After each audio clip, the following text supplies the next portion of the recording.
안녕하세요. 3일 동안도 주님의 은혜로 잘 지내셨으리라 믿습니다. 하나님께서 초대해 주신 이 수요 예배 시간에 하나님께서 주신 말씀과 또 찬양으로, 기도로 은혜가 풍성한 시간이 되기를 바랍니다. 우리 함께 우선 찬송가 318장 예수가 우리를 부르는 소리 함께 부르도록 하겠습니다.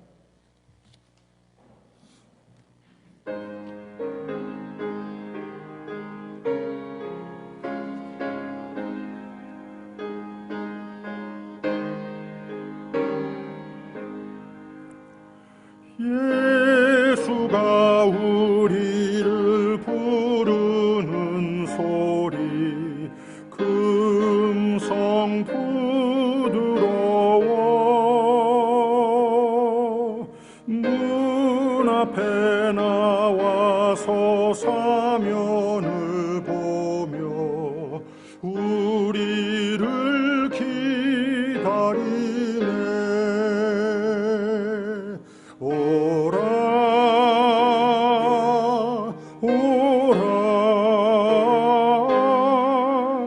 방황치 말고 오라.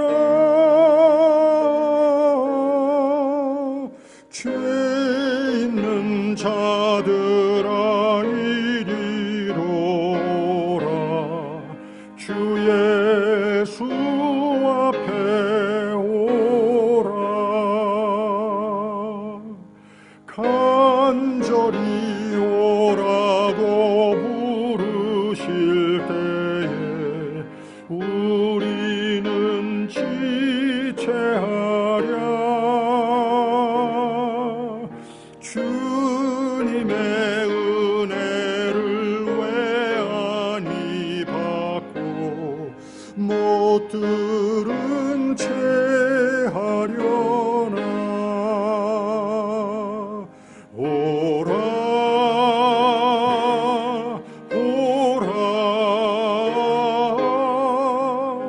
방황치 말고 오라. 죄 있는 자들아 이리로 오라. 주 예수 앞에 오라. 세월이 살같이 빠르게 지나 쾌락이 끝이 나고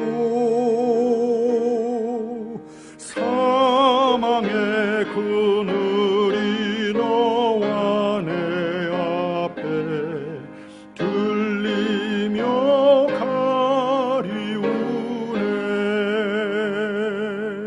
오라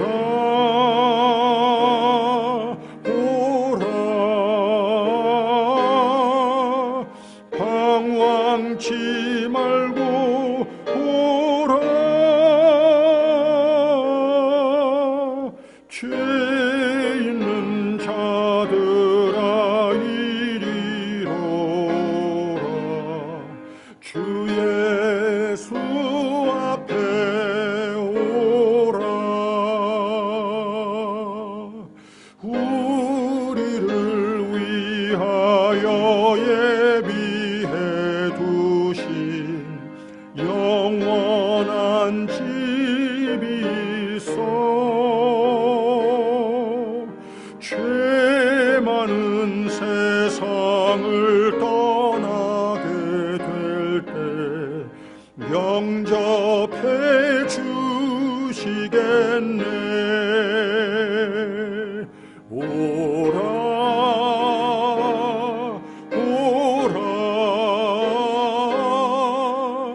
방황치 말고 오라. 죄 있는 자들아 이리로 오라. 주 예수 앞에 오라.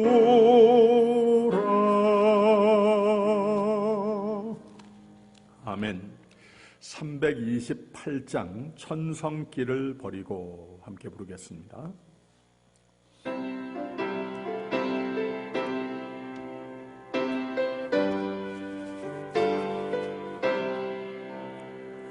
천성길 버리고 죄에 빠진 우리를 예수 영접하시고 감사날까 거듭 말씀 전하라 죄인 영접하신다 밝히 말씀 전하라 죄인 영접하신다 모든 죄에 빠져 예수 영접하시니 너도 주께 나가면 편히심을 얻으리 거듭 말씀 전하라 죄인 영접하신다 밝히 말씀 전하라 죄인 영접하신다 지금 마음이 편하고 지금 흠이 없음은 나의 공로 아니요 오직 주의 공로라 거듭 말씀 전하라 죄인 영접하신다 밝히 말씀 전하라 죄인 영접하신다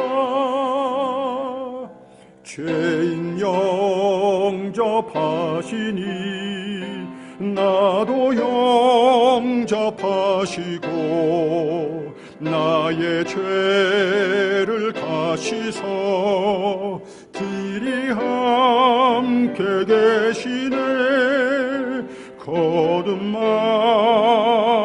말씀 전하라 죄인 영접하신다 밝히 말씀 전하라 죄인 영접하신다 4절만 한 번 더 부릅니다 죄인 영접하시니 나도 영접하시고 나의 죄를 다시서 길이 함께 계시네 거듭 말씀 전하라 죄인 영접하신다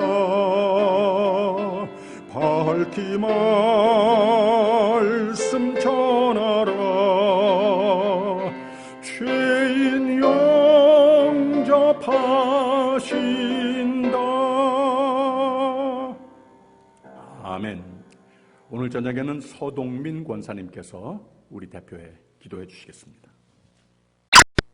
사랑의 아버지 하나님 감사합니다. 이 시간 저희들이 신령과 진정으로 함께 예배드리게 하심을 감사드립니다. 감사의 달을 맞아 어려운 환경 가운데서도 저희들을 지켜주심을 감사드립니다. 시편 기자는 여호와께서 우리를 지켜 우리의 우편에서 그늘이 되어주시어 낮의 해와 밤의 달도 우리를 상치 아니하고 해치 아니한다고 했습니다. 또한 여호와께서 우리를 지켜 모든 환난을 면케하시며 또 우리 영혼을 지킨다고 했습니다.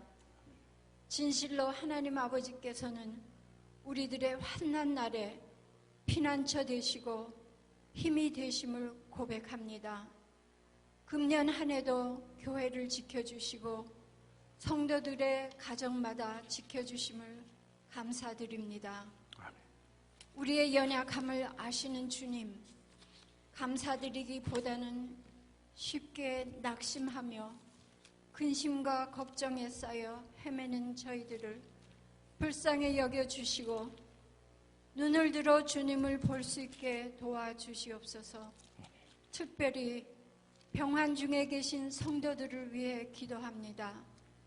최고원 장로님, 김현숙 집사님, 상유식 집사님, 서동은 권사님, 그 외에도 연약하시고 연여하신 성도들과 또 옆에서 돌보시는 가족들을 이 시간도 주님께서 위로하여 주시고 주님의 치유하심으로 모든 병마를 이기고 회복되게 축복하여 주시옵소서.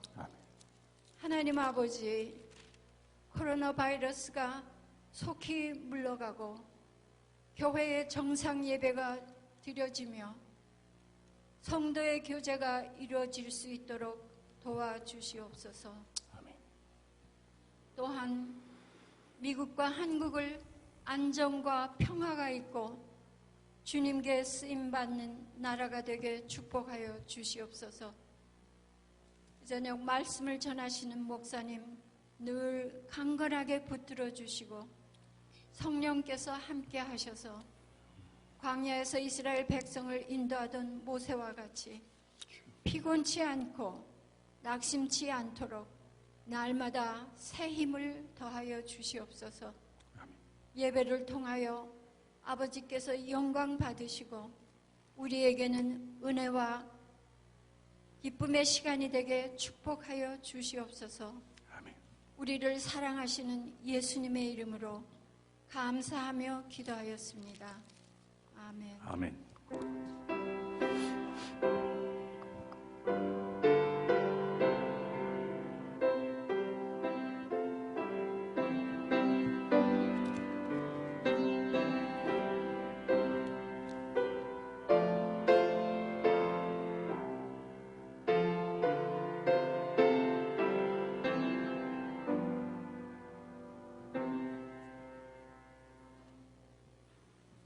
아멘. 귀한 찬송 또 귀한 기도 주님께 감사와 찬송을 올려드립니다. 권사님이 이렇게 저녁 시간에도 나오셔서 힘되는 기도해 주셔서 감사드립니다. 오늘 주시는 말씀은 누가복음 4장 14절 15절 4장 첫 부분을 언급하겠습니다만 우리 함께 봉독하는 것은 누가복음 4장 14절 15절 함께 읽도록 하겠습니다. 시작. 예수께서 성령의 권능으로 갈릴리에 돌아가시니 그 소문이 사방에 퍼졌고 친히 그 여러 회당에서 가르치심에 뭇사람에게 칭송을 받으시더라. 아멘. 알렉스 트레벡이라고 엔터테이너이죠. 이 게임쇼 호스트로서 지난 아마 한 40-50년간에 가장 유명했고 오랫동안 그 일을 해온 사람이었습니다. 우리가 그 모습을 TV에서 봐오면서 짐작이 가기도 했지만 참 실력도 있는 분이지만 모든 동료들에게 인정을 받는 그런 사람이었었지만 또 동시에 인품이 뛰어난 그런 사람이었습니다. 특히 오늘 세대의 엔터테이너로서 TV 퍼스널리티로서 참 하나님께서 기뻐하시는 도덕성으로도 그렇고 윤리관상으로도 그렇고 바로 사는 것이 바르게 사는 것이 쉽지 않은 세대인데 참 모든 사람에게 칭송을 받는 칭찬을 받는 그런 사람이 됐습니다. 이 사람이 몇 년 전에 처음에 암 진단을 받았을 때에 이분이 오늘 돌아가신 거예요. 암 진단을 받았을 때에 암 치료를 들어가면서 뭐라고 미디어에 말을 했는가 하면은 내가 지금 하는 일에 아직 3년 콘트랙트가 남아있기 때문에 내가 이 병에서 꼭 낫게 될 것이다. 반드시 낫는다. 이렇게 말을 했습니다. 물론 3년을 채우지는 못했습니다마는 최선을 다해서 기쁜 모습으로서 하나도 아픈 가운데에도 흐트러짐이 없이 그렇게 살다가 하나님 품으로 가신 분입니다. 동료들이 이 사람 저 사람들이 뉴스미디어를 통해서 또 소셜미디어를 통해서 이분에 대해서 말을 하는데 이구동성으로 대단한 실력가였고 우리의 선생님이었지만 무엇보다도 한 인간으로서 그 인품이 뛰어난 사람이었다. 그가 남긴 덕은 우리에게 늘 큰 힘이 되었고 앞으로도 그렇게 될 것이다. 그가 보여준 모범으로서 우리도 살기를 원한다. 이런 말들을 했습니다. 우리가 사는 이 세상에 참 드문 위대한 사람들이 많이 있죠. 우리가 그들의 모습을 보고 배우기도 하고 이 세상을 떠난 다음에도 저렇게 사는 것이 좋겠다. 오래 건강하게 사는 것도 참 좋은 거지만 이 세상을 떠난 다음에 많은 사람들이 그의 레거시를 기억을 하면서 나도 저렇게 살아야 되겠다. 이렇게 일컬음을 받는 사람이라면 그게 참 성공의 인생이 아닐까 생각이 됩니다. 성경을 보게 되면 많은 그런 인물들이 있습니다만은 지난 2주 동안에 우리가 세례 요한의 모습을 보았습니다. 성경에 위대한 인물들이 많이 있습니다만은 그 중에 참 빼놓을 정도로 우리가 모본을 삼을 만한 사람입니다. 지난 2주 천사가 사가랴에게 세례 요한을 소개하는 장면을 보았고 또 지난 주일에는 세례 요한이 하나님의 나라 그 나라의 왕 되시는 예수를 소개하는 말씀으로 함께 예배를 드렸습니다. 예수를 왕으로 영접하며 그의 나라의 시민으로 인정받아 입성하는 방법을 회개의 열매라고 하는 대주제로 사랑과 정직과 겸손으로 사는 것이다 라고 가르쳤습니다. 오늘 세례 요한이 소개한 예수 그리스도가 등극하는 모습을 볼 수가 있습니다. 그런데 예수님께서 그 사역을 시작을 하시기 전에 예수님도 준비하는 과정이 있었던 것을 성경은 복음서는 기록을 하는 것을 알 수가 있어요. 세례 요한과 예수님의 우선 공통점을 우리가 볼 수 있는데 소명의식이 아주 뚜렷한 분이었습니다. 그리고 또 회개의 열매가 역시 뚜렷한 모습이었고 그런데 1장 80절 마지막 부분에 가서 보면은 이런 말씀이 있어요. 아이가 자라며 예수님께서 아직 어린 아이일 때 아이가 자라며 심령이 강하여지며 이스라엘에게 나타나는 날까지 빈들에 있으니라 라고 그랬어요. 그런 면으로서 그 쓰여지는 용어가 그 삶의 배경이 세례 요한과 비슷하기도 하지만 심령이 강하여지며 라고 하는 말이 참 의미가 있습니다. 좀 다른 단어를 썼습니다만은 말하자면은 성령으로 충만한 그 마음이 하나님의 영으로 가득 채운 사람이었다. 이런 아이로 자랐다라는 그런 표현입니다. 성령으로 인도를 받는 삶이었었다고 하는 거죠. 이 세례 요한을 소개할 때에도 제일 처음에 성령의 도우심을 받아라고 하는 표현을 하지 않았습니까? 그래서 4장 1절에는 세례 요한을 말할 때에 예수께서 성령 충만함을 입어 요단강에서 오사 광야 예수님이 세례 요한이 아니고 예수님께서 처음 마귀의 시험을 받을 때에 성령의 충만함을 입어라고 하는 표현을 썼어요. 또 성령에게 이끌리시며라고 하는 표현을 썼습니다. 그래서 빈들과 같은 삶의 배경, 뭘 가진 것 많이 있지는 않지만 그 승리의 삶의 비결이라고 하는 것은 믿음이 있어야 하는 것이고 내가 하나님의 뜻에 맞추어 사는 작심이 있어야 하는 것이고 그랬을 때에 하나님께서 인정하시어 하나님의 영으로 채워주셔서 성령으로 충만케 채워주셔서 하나님의 힘으로 승리하는 삶으로 인도해 주신다고 하는 거예요. 이런 면으로서 예수님과 세례 요한의 모습이 같은 모습인 것을 알 수가 있습니다. 사람인 세례 요한은 물론이고 완전한 하나님이시면서 완전한 인간으로 오신 예수님이었습니다. 이 교리가 이 신학이 굉장히 중요합니다. 그래야 인간 대신의 속죄물이라고 하지 않았습니까? 인간 대신이 인간이 할 수 없는 화목제가 되셨다고 하지 않았습니까? 그래서 인간이 해야 된다고 하는 거예요.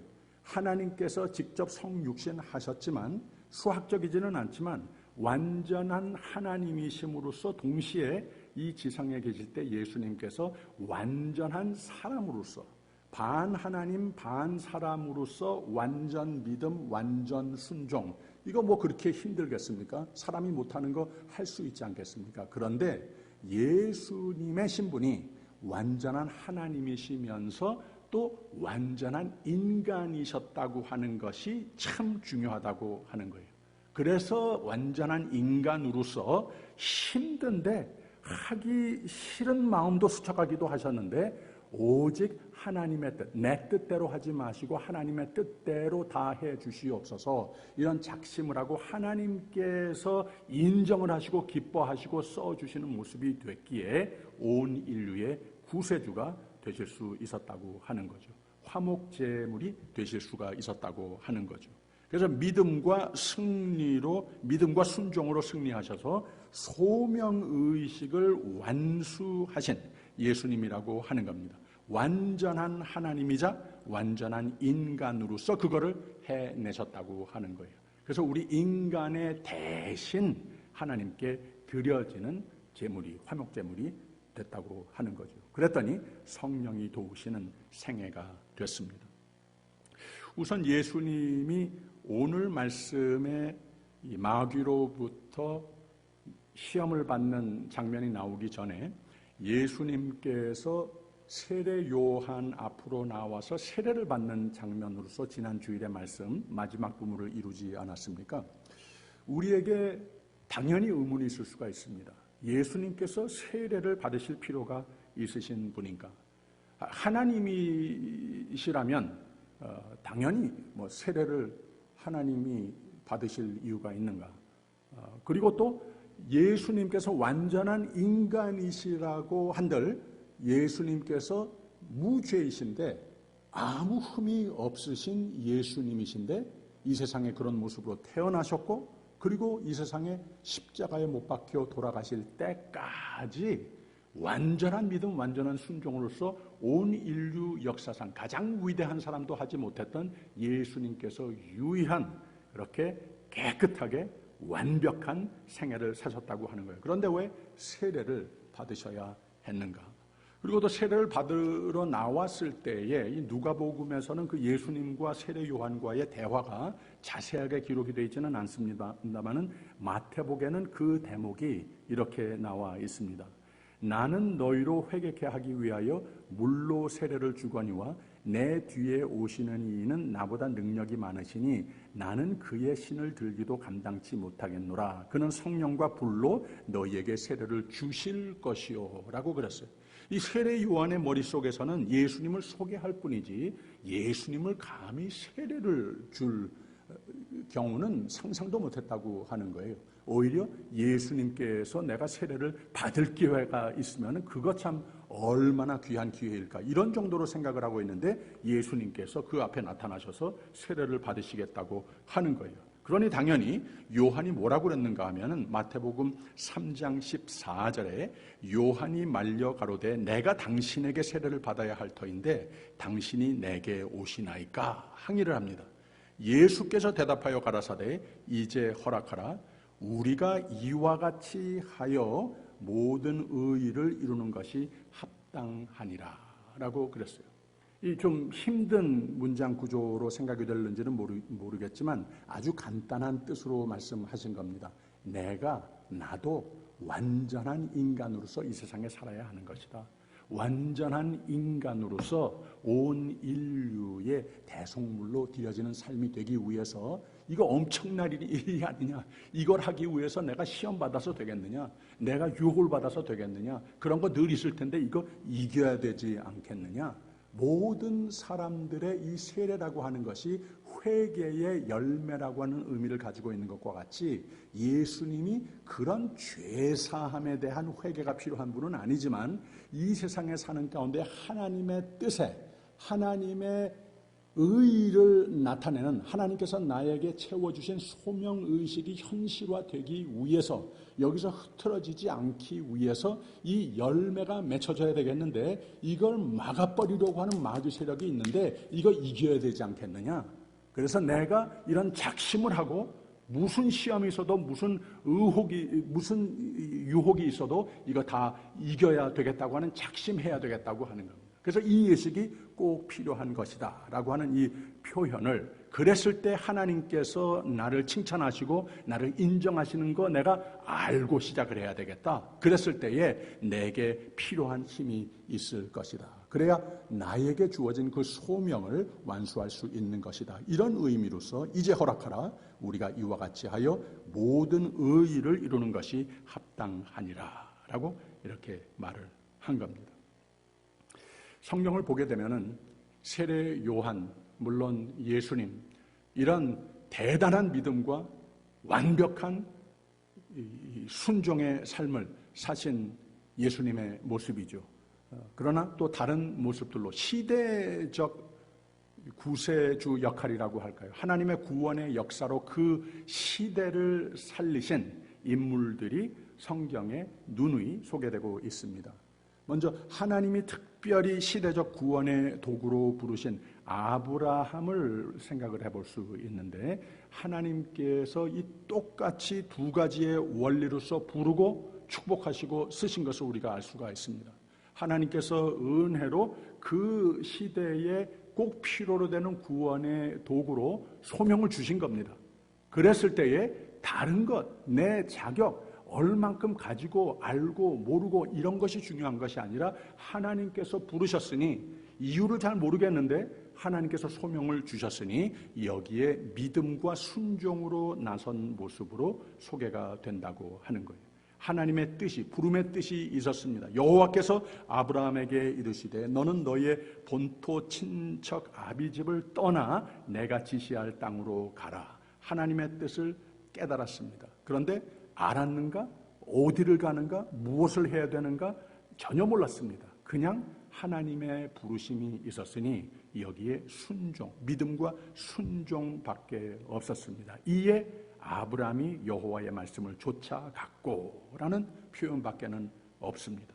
아브라함은 하나님 축복 좋은데 고마운데 하나님의 축복의 삶이 되어야 하겠는데 아브라함 자신에게 납득이 안 가고 쉽지 않은 하나님의 뜻에 맞추는 요구를 힘들어도 믿고 순종했을 때 비로소 하나님이 축복하시고 도우시는 삶이 됐고 인류 역사의 믿음의 삶, 순종의 삶, 축복의 삶의 표본이 소위 믿음의 조상이 된 겁니다.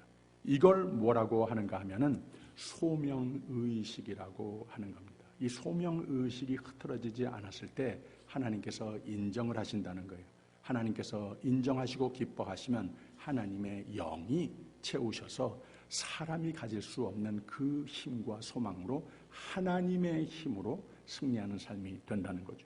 또 하나의 시대적 구원의 도구로 쓰인 인물이 요셉이라고 할 수 있겠습니다. 요셉을 두고 여호와께서 요셉과 함께 하심이라 여호와께서 그의 범사에 형통케 하셨더라라고 그랬습니다. 역시 그 생애가 하나님의 소명이 있음과 함께 하나님 도우시는 생애가 됐다고 하는 거예요. 요셉 역시 그러나 하나님의 도우심, 축복이 고이는 삶이 된 이유가 분명히 있는데 요셉은 평소에도 어려서부터도 하나님을 향한 바른 믿음과 그 뜻에 벗어나지 않는 믿음과 순종이 겸한 생애였습니다.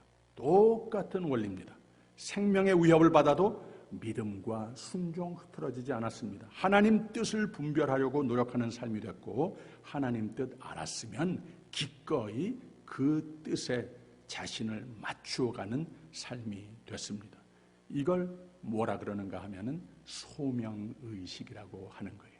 믿음의 표현입니다. 그러다 보니 꿈을 꾸어도 하나님이 보이고 남의 꿈도 그 이야기를 들으면 그 속에 하나님의 뜻을 척척 알아내는 영감이 넘치는 인물로 살았습니다. 그러다 보니 하나님은 그를 도우시는 삶이 됐고 자신이 원래 잡혀가고 옥살이까지 했던 애굽의 국무총리까지 되었고 지혜롭게 나라를 운영해서 자기도 잘 되고 자기 아버지 집도 형통하게 되고 형들과도 화해를 하고 뭐니 해도 하나님을 잘 알고 하나님을 잘 믿고 순종하는 삶이면 하나님 도우시는 라이프가 되는 것이다 라고 하는 간증까지 합니다.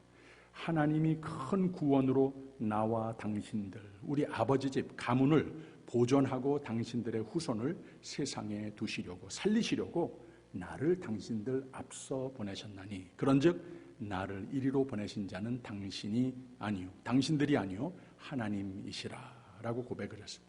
하나님이 도우시는 생애는 하나님을 절대적으로 믿고 하나님을 절대적으로 순종하는 삶이 돼서 나중에 뒤돌아보면 하나님이 정말 도우시는 삶이 되더라라고 간증이 있는 삶이 되는 겁니다.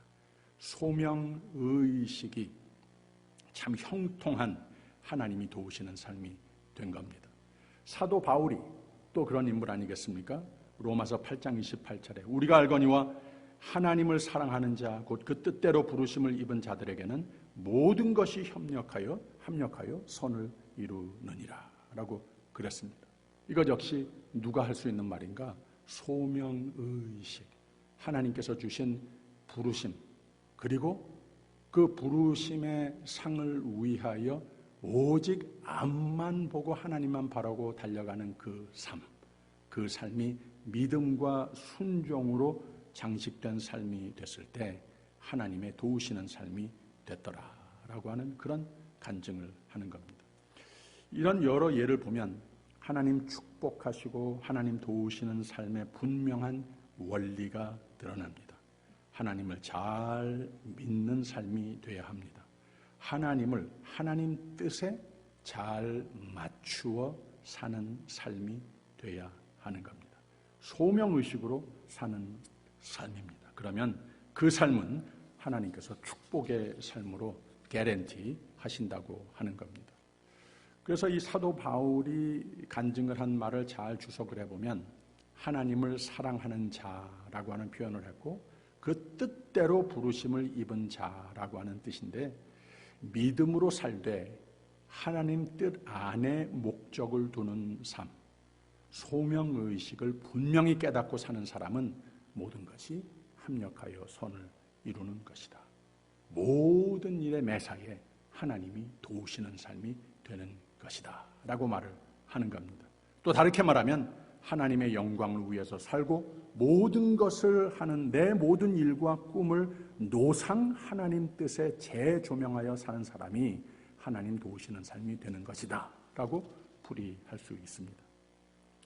물론 하나님이 도우시는 생애에 아브라함보다도 요셉보다도 사도 바울이나 어떤 위대한 성경의 인물들이나 역사의 인물들보다 가장 퍼펙트한 믿음과 순종의 삶이 그래서 가장 퍼펙트하게 하나님의 마음에 꼭 들도록 하나님이 도우시고 쓰신 삶이 된 생애가 우리 주 예수 그리스도의 생애라고 하는 거죠. 예수님도 믿음이 필요하셨습니다. 예수님도 하나님 뜻에 그 소명, 라이프 콜링에 맞추는 노력이 필요했을까요? 분명히 필요했습니다. 40일 동안 금식을 하는 중에 마귀의 시험을 받았다고 하는 거예요. 그래서 물론 거기에 드라마를 마귀와 대화를 이루고 있는 드라마를 엮고 있는 기록이 있습니다만은 또 다른 각도에서 봤을 때에 예수님께서 그 완전한 하나님 또 완전한 인간이 겪은 갈등 이런 것들을 그 40일 동안 기도의 계절을 통해서 다 이겼다 하는 그런 각도로 우리가 볼 수도 있다고 하는 겁니다. 예수님도 바로 이런 소명, 하나님의 뜻에 나의 소명을 늘 재조명하고 맞추고 또 거기에 리바이스 해가는 리폼해가는 그러한 모습이 필요했다고 하는 거죠. 예수님은 완전한 하나님이시고 완전한 인간이셨기 때문에 그렇다는 거예요. 그렇다면 예수님께서는 예수님 자신만 위해서가 아니라 이 성경을 펴들고 예수님께서 완전한 믿음과 순종을 통하여서 이 모든 마귀의 유혹과 시험을 이겼다 하는 것을 봤을 때 우리 모두에게 구세주도 되시는 분이십니다마는 우리 모두가 이 세상에 사는 가운데에 우리가 나름대로 하나님께서 부르시고 주신 그 소명의식을 가지고 사는 데에 꼭 필요로 되는 믿음과 순종의 모본이 되시는 분이다 라고 이렇게 또 볼 수도 있는 겁니다. 그런 각도에서 오늘 우리에게 주시는 이 마태복음 4장에 예수님께서 마귀의 시험을 받는 장면을 한번 보기를 원합니다. 온 인류의 구세주, 하나님의 구원의 역사의 공구로 쓰임을 받으시는 공생애를 성공적으로 승리적으로 모든 것이 합력하여 선을 이루는 데에 그 완전한 인류의 속죄를 위한 화목제물이 되시며 복음을 길이요 진리요 생명이 되시는 생애와 죽으심과 가르치시는 생애가 되시기 위하여 예수님께서 어떤 준비를 하셨는가, 이것을 우리에게 보여주는 말씀입니다. 아까 세례식, 이게 한 가지의 준비의 과정이라고 말하지 않았습니까? 나의 작심이 필요했습니다. 그리고 또 작심이 있을 때에 하나님께서 내 사랑하는 아들이라고 칭찬하는 음성을 자기도 듣고 다른 사람들도 듣는 이 예식이 예수님에게도 필요했다고 하는 거예요. 이게 준비의 첫 단계였습니다. 그 다음에는 예수님께서 바로 성령에 이끌려 이 마귀에게 시험을 받으려 광야에 갔다 그랬습니다. 거기서 2절을 보면은 40일을 밤낮으로 금식하신 후에 줄이신지라, 이것을 틈타서 마귀가 예수님을 접근합니다. 예수님도 그랬고 우리 모두도 이 세상에 사는 가운데에 모든 것이 다 잘 때에는 정말 하늘을 날아가듯 자신만만하지 않습니까? 그런데 나의 약점이 드러냈을 때에, 나의 연약함이 내 삶을 채울 때에, 그리고 내 생각과 내 마음이 옛날같이 내가 믿음으로 승리하리라, 이런 말씀 중심으로 예배 중심으로 살겠노라고 하는 거기에 모든 것을 다 믿고 의지하는, 여기서 좀 멀어지고 연약하고 흐트러질 때도 있지 않습니까? 예수님께서 여기서 흐트러졌다고 하는 표현은 아닌데 완전한 인간이 40일 동안 금식을 하면서 기도를 하셨더니 배가 고파서 하나의 약점이 된 겁니다. 완전한 인간의 예수님의 모습에 약점이 드러난 겁니다. 마귀는 인간의 약점을 틈타서 우리에게 유혹을 하고 들어온다고 하는 겁니다. 예수님도 똑같았습니다. 여기 보세요. 시험하는 자가 예수께 나와서 가로되 내가 만일 하나님의 아들이어든 명하여 이 돌들을 떡덩이가 되게 하라 라고 그랬어요. 예수님께서 하시려면 하실 수도 있었겠죠. 그러나 하나님의 뜻과는 거리가 먼 그런 유혹을 죄로 오히려 하나님께서 부탁하시는 그 소명의식에서 벗어나게끔 하는 유혹을 하고 있다고 하는 거예요. 예수님께서 구세주가 되신 이유가 예수님은 마귀의 모든 유혹과 시험을 다 이기셨습니다. 이 첫 번 케이스가 바로 2절부터 4절까지인데 이렇게 마귀가 유혹을 하니까 예수님이 대답을 하십니다. 예수께서 대답하여 가라사대 기록되었으되 사람이 떡으로만 살 것이 아니요 하나님의 입으로 나오는 모든 말씀으로 살 것이니라 라고 대답을 합니다. 돌들이 떡덩이가 되게 하라. 이 물질 만능주의 유혹을 하나님 말씀에 더욱 충의를 다짐하면서 예수님은 이 유혹을 이기신 것을 우리에게 보여주고 있습니다. 예수님은 그래서 우리의 구세주가 되시는 것이고 또 모든 성도의 퍼펙트하고 승리의 삶의 모범이 되신다고 하는 거예요. 예수님이 이렇게 어려움 가운데에 오직 말씀에 붙어 하나님의 뜻에 의지하여 거기에 충의하여 승리한 것과 마찬가지로 이 말씀을 펴들고 예수님 이야기를 하나님 말씀을 보는 우리 모두 오늘 세대의 성도들에게도 너희들도 이렇게 하라. 하나님의 뜻에 의지하면 된다. 하나님의 힘에 의지하면 된다. 하나님 순종하는 믿음과 순종이 겸하는 모습이 되면, 그 모습으로 굳굳이 세워지면 어떤 사탄의 유혹도 다 이겨내는 것이다. 이 레슨을 우리에게 주시는 겁니다.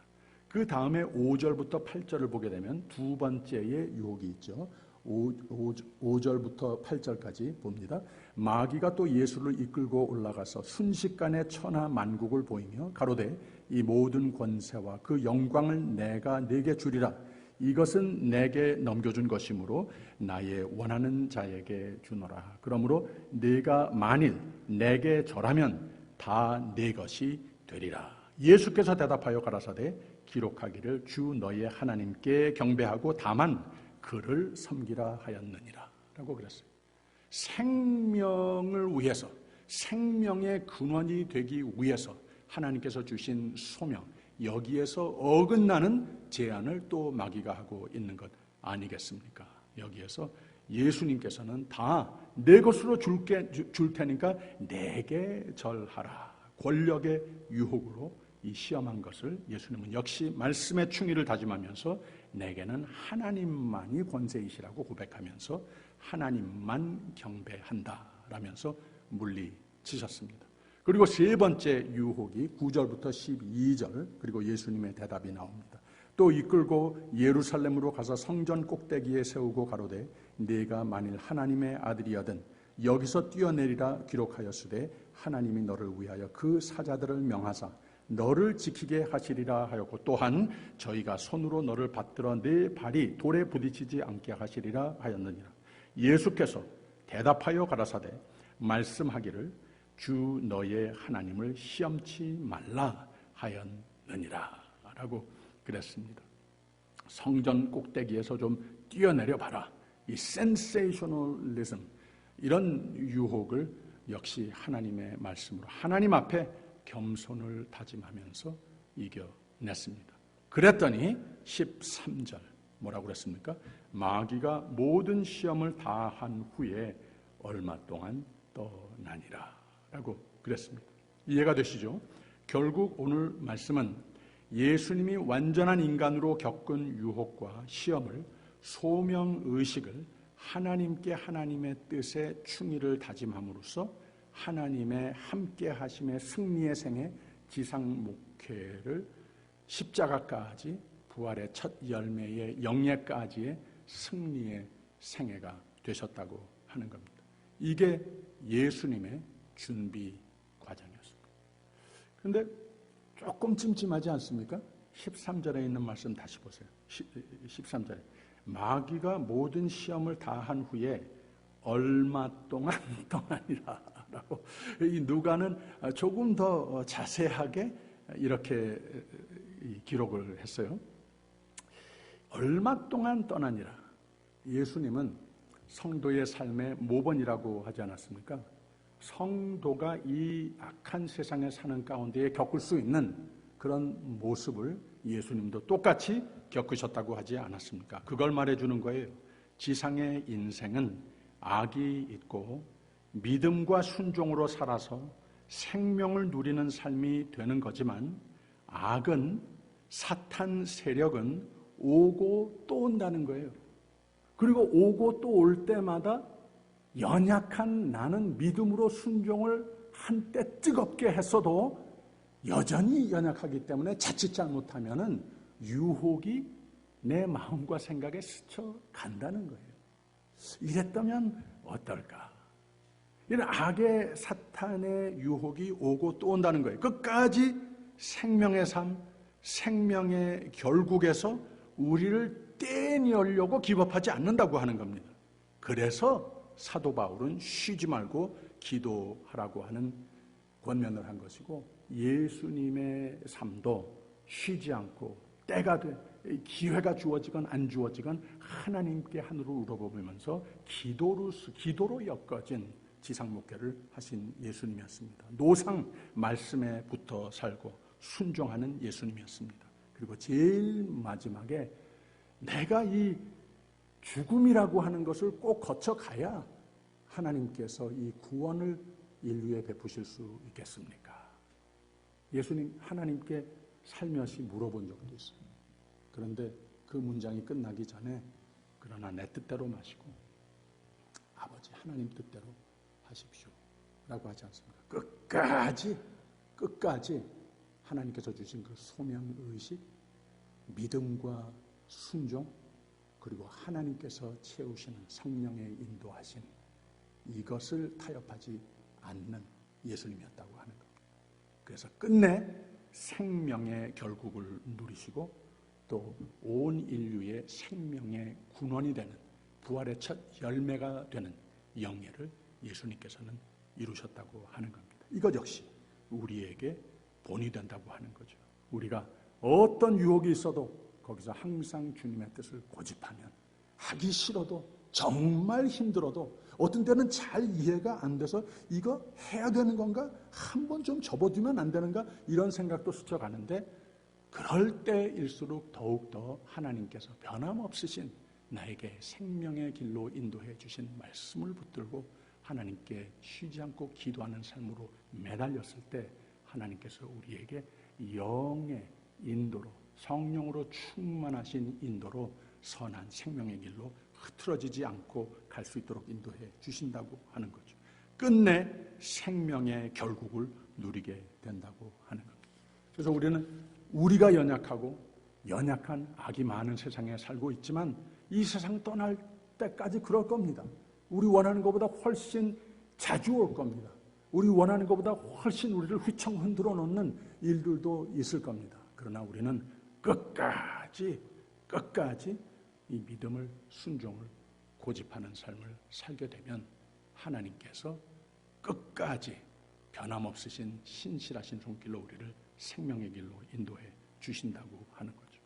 예수님이 제일 처음에 소개되셨을 때 지상 목회를 위해서 흐트러지지 않는 믿음과 순종을 퍼펙트하게 사셔서 온 인류에게 하나님 뜻하신 대로의 생명의 근원이 되시기 위해서 흐트러지지 않은 것과 마찬가지로 우리도 예수님의 그 준비 과정을 잘 깊이 묵상하며 또 거기에서 배워서 나도 예수 그리스도의 흔적이 나타나는 많은 좋은 일들을 생각하기 전에 먼저 예수님께서 우리에게 표본으로 보여주신 믿음과 순종의 삶, 어떤 여건 속에서 어떤 힘든 속에서 끝까지 믿음과 순종을 붙드셨는가, 이것을 우리가 배워야 하는 겁니다.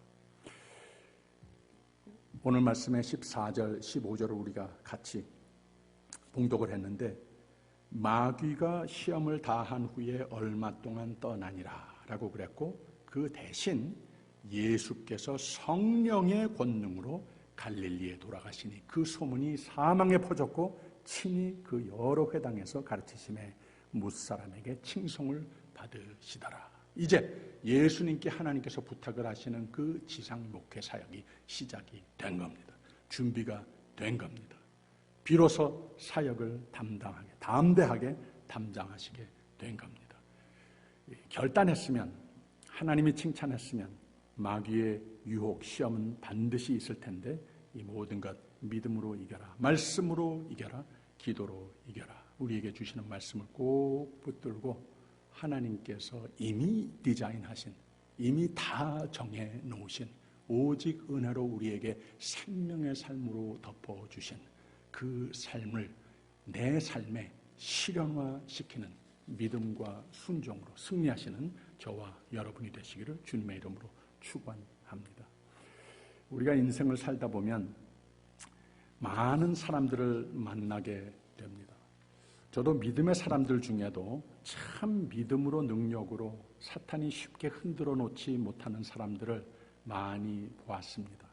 그런 분들을 보면서 오늘 교회를 섬기는 가운데에도 많은 교우들을 제가, 여러분들은 잘 모르실 거예요. 그러나 제가 바라보면서 배우고 또 내 것으로 만들고 그런 분들이 참 많습니다. 이게 어떤 분들인가? 하나님 앞에 진심으로 하나님 영광을 위해 꿈을 품고 목적의식으로 살겠노라 결단하는 사람들입니다. 이런 의미로서 예수님과 세례 요한과 같이 바울과 같이, 요셉과 같이, 아브라함과 같이 소명의식이 뚜렷해서 하나님이 분명히 도우시는 사람들이라고 하는 겁니다. 가만 관찰을 해보면 사명감으로 살려고 나서다가 첫 단계에서 시험과 유혹으로 낙오되지 않는 사람들입니다. 명예욕 때문에 하나님 영광 가려우는 사람들이 아니었습니다. 권세 유혹 때문에 그런 유혹으로서 사는 사람들이 아니었습니다.